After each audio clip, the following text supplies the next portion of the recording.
बिस्मिल्लाहिर्रहमानिर्रहीम। अल्लाहुम्मा सल्ली अला सय्यदना मोहम्मद व अला आलि सय्यदना मोहम्मद। अस्सलामु अलैकुम व रहमतुल्लाहि व बरकातुहू। आपका भाई अदनान एक दफ़ा फिर हाज़िर खिदमत है और सिलसिला चल रहा है कि अल्लाह के दोस्त कौन लोग हैं और कैसे बना जा सकता है। इसकी 1 till 5 पार्ट्स जो हैं वो मैं शेयर कर चुका हूँ ऑलरेडी। अगर आपने वो नहीं देखी तो उसको ज़रूर देखें। ये पार्ट नंबर 6 है जिसमें हम कंटिन्यू करेंगे कि कैसे इंसान अल्लाह का मुक़र्रब हो सकता है, अल्लाह का दोस्त बन सकता है। सूरह अल-बकरा की आयात नंबर हैं 152 से 157।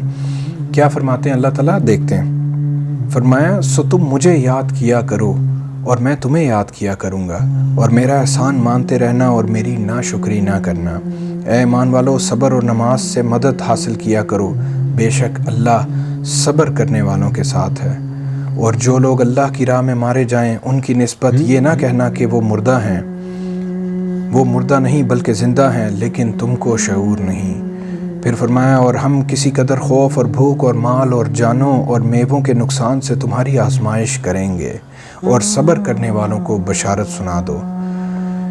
फिर अगली आयत है कि इन लोगों पर जब कोई मुसीबत वाक़े होती है तो कहते हैं कि हम अल्लाह ही का माल हैं और उसी की तरफ लौट कर जाने वाले हैं। ये अरबी में इस तरह अल्फाज हैं, इन्ना लिल्लाहि व इन्ना इलैहि राजिऊन, कि हम अल्लाह ही का माल हैं और उसी की तरफ लौट कर जाने वाले हैं। फिर अगली आयत है, फरमाया, यही लोग हैं जिन पर उनके परवरदिगार की इनायतें हैं और ख़ुसूसी रहमत भी है, और यही सीधे रास्ते पर हैं। सुभान अल्लाह। अब ये खसाइल सारे इसलिए बता दिए कि इन खसाइल के लोग, फरमाया, वही मेरे सीधे रास्ते पे हैं, उन्हीं के ऊपर मेरी ख़ुसूसी रहमत है, वो मेरे ख़ास बंदे हैं। अल्लाह ताला हमें तौफीक दे दे इंशाअल्लाह।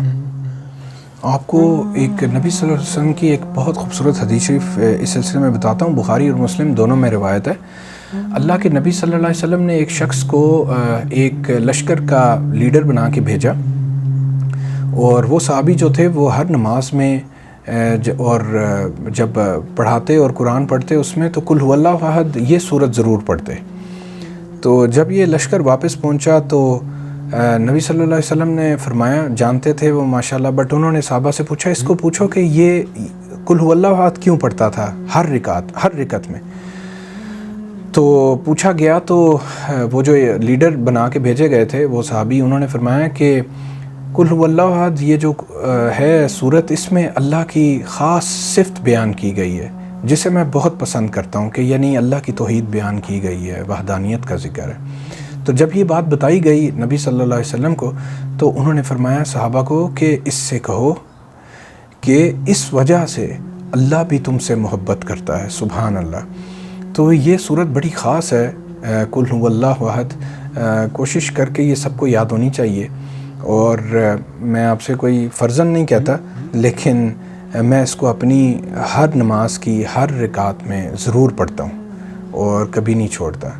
और आप भी कोशिश करें कि अगर इसको 3 दफ़ा पढ़ लिया जाए तो पूरे कुरान की यानी बराबर ये हो जाती है। एक और नबी सल्लल्लाहु अलैहि वसल्लम की हदीस शरीफ है, लंबी है, बाद में कभी शेयर करूँगा, कि जिसने इसको 1 दफ़ा पढ़ा इस सूरत को, उसको 1/3 ऑफ कुरान का सवाब मिलता है। तो 3 दफ़ा पढ़ने से पूरा मिल जाएगा। तो ज़िंदगी बहुत मुख्तसर है, थोड़ा सा टाइम है, कोशिश करें कि उसमें अगर कम से कम फ़राइज़ नमाज़ों में हर रिकत में 3 दफ़ा हो जाए तो बड़ी ज़बरदस्त है। ये अल्लाह को बहुत पसंद है, और जो इस सूरत को पसंद करता है और बहुत पढ़ता है, अल्लाह ताला भी उसे पसंद करने लगते हैं इंशाअल्लाह। अल्लाह तौफीक दे दें। फिर सूरह तौबा है, उसकी आयत नंबर 99 आपसे शेयर करता हूँ। फरमाया, और बाज़ देहाती ऐसे हैं कि अल्लाह पर और रोज़े आखिरत पर ईमान रखते हैं, और जो कुछ खर्च करते हैं उसको अल्लाह के कुर्ब और पैगंबर सल्लल्लाहु अलैहि वसल्लम की दुआओं का ज़रिया समझते हैं। देखो ये बात बिलाशुबा उनके लिए मौजिब कुर्ब है, और अल्लाह उनको अनकरीब अपनी रहमत में दाखिल करेगा, और बेशक अल्लाह बख्शने वाला निहायत मेहरबान है। सुभान अल्लाह। कैसी खूबसूरत बात है। अल्लाह के रास्ते में अपना माल खर्च करते रहना, जो लोगों को बड़ा पसंद होता है और वो उसको निकालना नहीं चाहते, लेकिन जो अल्लाह की मोहब्बत में उसको खर्च करते हैं उनको अल्लाह का कुर्ब नसीब होता है। अल्लाह ताला हमें तौफीक दे दें। इन बातों को सुनने के बाद जो भी अमल करेगा सिर्फ वो इसके समरात पाएगा, बेअमल कुछ ना पाएगा। अल्लाह ताला तौफीक दे दें। दुआ में याद रखें। अस्सलामु अलैकुम व रहमतुल्लाहि व बरकातुहू।